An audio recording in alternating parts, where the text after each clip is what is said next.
Hello दोस्तों, स्वागत है आप सभी का चैनल पे। तो आज मैं आपको दिखाऊंगी कि हम पत्ता गोभी को किस तरीके से आसानी से ग्रो कर सकते हैं।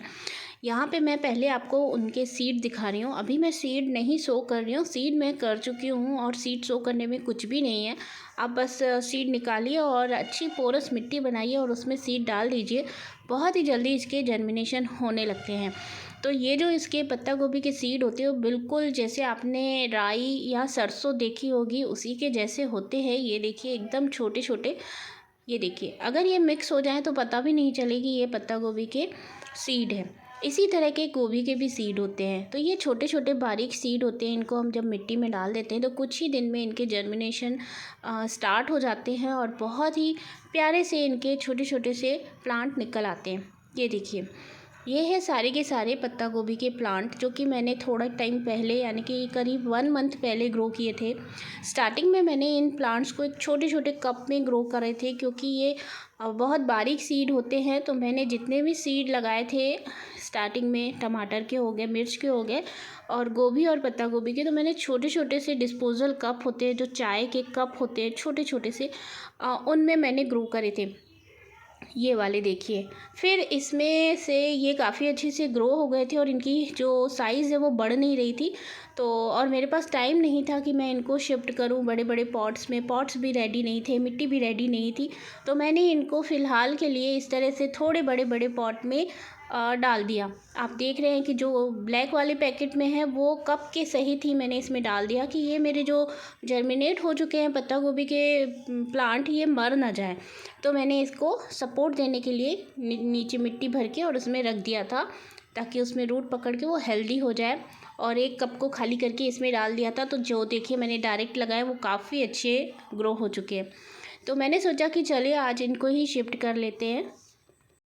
आज सुबह से मैंने गार्डन का कोई काम नहीं किया था तो मुझे बिल्कुल मज़ा नहीं आ रहा था। जिस दिन मैं गार्डन का काम नहीं कर पाती हूँ उस दिन मुझे ऐसा लगता है कि जैसे कोई भारी काम मेरा पेंडिंग पड़ा है। मैंने इवनिंग में सोचा चलो एक चक्कर टेरेस का लगा लेते हैं और सडनली मेरी नज़र इन सैपलिंग्स पे पड़ी। तो मैंने सोचा चलिए आज इन्हीं को ही शिफ्ट कर लेते हैं। तो यहाँ पे मैंने बड़े ग्रो बैग में 12 बाई 12 इंच के ग्रो बैग में मैंने मिट्टी भर ली अच्छे से।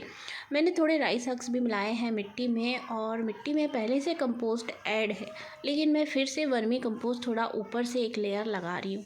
अगर हम एक बार मिट्टी अच्छे से बना लेते हैं तो हमें जो बार बार कंपोस्ट देने की हेडेक नहीं रहती है। बाद में हम इसमें कुछ भी सरसों खली वगैरह डालते रहते हैं, उसी से हमारी जो प्लांट की ग्रोथ है अच्छी चलती रहती है।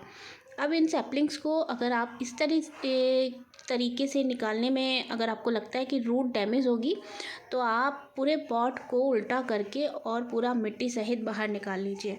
सब्जियों की जो सैपलिंग्स होती है थोड़ी सी मतलब हार्डी होती है, बहुत जल्दी ऐसे मर नहीं जाती हैं।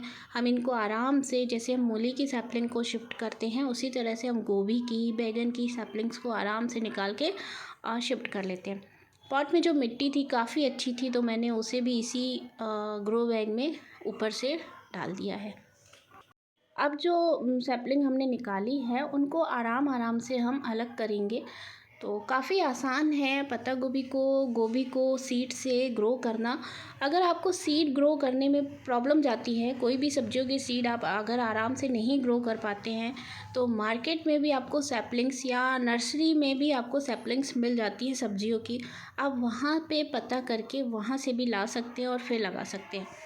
ऐसा नहीं है कि मैंने पहले पत्ता गोभी नहीं लगाई है, मैं काफ़ी सारी पत्ता गोभी लगा चुकी हूँ और वीडियो के एंड में मैं आपको उसका अपडेट भी दिखाऊंगी कि कितने अच्छे से वो ग्रो हो रही हैं। जैसा कि आपको मैंने पहले दिखाया कि इनके सीड बहुत बारीक बारीक होते हैं। तो जब भी हम सीड डालते हैं तो हम एक एक करके नहीं डाल पाते, काफ़ी सारे सीड हमारे हमसे एक ही जगह पे डल जाते हैं। उसी के चलते कुछ जो प्लांट होते हैं वो एक एक साथ साथ में ग्रो नहीं कर पाते, कुछ अच्छे होते हैं और कुछ अच्छे नहीं होते। तो यहाँ पे जो है हेल्दी हेल्दी सैपलिंग्स को मैं अलग कर लूँगी, उनको मैं पहले ग्रो बैग में शिफ्ट कर लूँगी और जो ऐसा लग रहा है कि जो अच्छी नहीं है उन्हें मैं हटा दूँगी। उस पर टाइम बर्बाद करने का कोई सेंस नहीं बनता है। तो जो हेल्दी हेल्दी है उन्हीं को चूज़ करके मैं यहाँ पे लगाऊँगी। तो एक बड़े से ग्रो बैग में इसमें मैं सिर्फ 4 ही लगाऊंगी, क्योंकि अभी भले ये छोटे लग रहे हैं, ऐसा लग रहा है मैं इसमें सारी सैपलिंग्स लगा लूँ, लेकिन थोड़े ही टाइम के बाद ये इतनी बड़ी हो जाती है ना, इनकी ग्रोथ इतनी अच्छी हो जाती है, और जितना इनको स्पेस मिलेगा उतनी अच्छे से ये ग्रो होंगी। तो इसके लिए ना मैं 4 ही लगा रही हूँ एक में, कि चलिए ठीक है 4 ही लगा लेते हैं। सैपलिंग को जब हम मिट्टी में लगाते हैं तो हमें अच्छे से उसे मिट्टी में दबाना है, और उसकी जितनी भी स्टेम दिख रही है उसे भी हमें मिट्टी में अच्छे से दबाना है, तभी वो अच्छे से ग्रो हो पाएगी। नहीं तो वो बड़ी होके इधर उधर गिरने लगेगी, और जो उसका हेड है, यानी कि जो ऊपर से जो बनता है उसका पत्ता गोभी, जो गोभी बनता है वो अच्छे से सेट नहीं हो पाता है, और सही से ग्रो नहीं हो पाता है।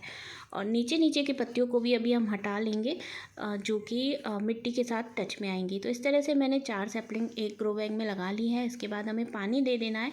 पानी देते टाइम हमें ध्यान देना है कि जो है आराम से हमें किसी स्प्रेयर से या फिर शावर से पानी देना है, ताकि एकदम से जो सैपलिंग है वो दब ना जाए। चलिए मैं आपको अपने बाकी के पत्ता गोभी के प्लांट दिखाने के साथ साथ एक इंटरेस्टिंग बात बताती हूँ, कि जितने भी सीड थे मैंने सारे के सारे एक ही दिन पे डाले थे, लेकिन आप इनकी ग्रोथ और उनकी साइज़ देखिए। ऐसा इसलिए हुआ है क्योंकि इनको मैंने पहले शिफ्ट किया था, और उनको मैंने अभी तक शिफ्ट ही नहीं किया था, तो उनकी ग्रोथ नहीं हुई है। तो सैपलिंग को टाइम से शिफ्ट करना बहुत ज़रूरी है। वीडियो अच्छी लगेगी तो वीडियो को लाइक करना है, शेयर करना है, और चैनल को सब्सक्राइब नहीं किया है तो वो भी करना है। बाय।